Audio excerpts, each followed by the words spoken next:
Hello दोस्तों। पिछली video में हमारी जो मैं आपको टेबल पढ़ा रही थी वर्णों का उच्चारण स्थान, ये आधा रह गया था। इसको मैं अब इस वीडियो में पूरा करवा देती हूँ। तो मैंने जैसे बताया था कि कंठ, तालव्य, मूर्धन्य, दंत, ओष्ठ, नासिक्य, दंतोष्ठ है, कंठ, तालव्य, कंठ, ओष्ठ है। इनका उच्चारण स्थान क्या होता है? जैसे स्पर्श व्यंजन बताए थे मैंने, अंतस्थ व्यंजन, ऊष्म व्यंजन, चार होते हैं ये दोनों।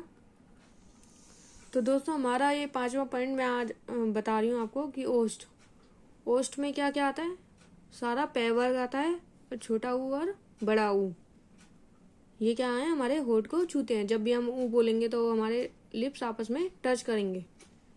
छठा पॉइंट क्या है हमारा? नासिका। नासिका मतलब नाक। तो नाक से कौन कौन से बोले जाते हैं? अंग, या, निया, ना, अणा, न, म। सेवंथ है हमारा दोस्तों कंठ तालु। कंठ तालव्य में क्या होता है? ए और आई, ये दोनों संयुक्त स्वर हैं। दोस्तों हमारे ये संधि में बहुत काम आएंगे, ध्यान से देखना। ए कैसे बनता है और आई कैसे बनता है? ए बनता है ए प्लस ई, या आ प्लस बड़ी ई छोटी ई, या ए हो या आ हो, उनसे मिलकर क्या बनता है? ए। और आई ए प्लस ए से मिलकर ए एनक बनता है। तो ये दोनों क्या है? संयुक्त स्वर है। ये कंठ तालु से दोनों से बोले जाते हैं। कंठ भी लगता है इनमें और तालु भी टच होता है। 8 पॉइंट हमारा है कंठ ओष्ठ। कंठ ओष्ठ मतलब कंठ और होठ। इसमें क्या आता है? कंठ होठ में ओ और औ, जैसा कि इस तालिका में भी दिखाया है, ओ और औ। तो ओ और औ भी क्या है? हमारे संयुक्त स्वर हैं। इनको कैसे खोला जाएगा? ये कैसे बनते हैं? उनसे मिलकर, दो वर्णों से मिलकर, जैसे ए और ऊ से मिलकर क्या बनता है? ओ। और औ ए और ओ से मिलकर बनता है। ए की जगह आ भी हो सकता है, छोटे ऊ की जगह बड़ा ऊ भी हो सकता है। तो इनसे मिलकर क्या बनता है? ओ और औ। इन्हें ध्यान से देखना दोस्तों, बड़े ध्यान से याद करने की जरूरत है इन्हें। अब हमारा लास्ट पॉइंट रह गया है दंतोष्ठ। दंतोष्ठ मतलब दंत और होठ। इसमें क्या आता है? एक ही वर्ण आता है, वो है व। व किससे मिलकर बनता है? ए जमा ऊ। इन दोनों को मिलाकर बोलते हैं व। ए का उच्चारण स्थान दोस्तों देखो कंठ है, और ऊ का होठ है, इसलिए इसे क्या बोलते हैं? कंठोष्ठ है। कंठोष्ठ है। दोस्तों आगे मैं एक तालिका और करवा रही हूँ आपको, ये बहुत इंपॉर्टेंट है। जो व्यंजन है प्रयत्न। प्रयत्न से हमारा तात्पर्य क्या है? किसी व्यंजन के उच्चारण के समय मुख के अंदर किए जाने वाले यत्न से है प्रयत्न। ये प्रयत्न की दृष्टि से व्यंजन कितने टाइप के होते हैं? 8 टाइप के होते हैं। सबसे पहले स्पर्शी, स्पर्श संघर्षी, नासिक्य, पार्श्विक, प्रकंपित। प्रकंपित मतलब कांपना, कंपन करना, उक्षिप्त, संघर्षी और अर्धस्वर। तो सबसे पहले मैं आपको स्पर्श व्यंजन, मैंने आपको पहले भी पीछे ही बताया है, स्पर्श व्यंजन हमारे कितने होते हैं? 25। टोटल हमारे स्पर्श व्यंजन कितने होते हैं? 25। स्पर्श मतलब छूना।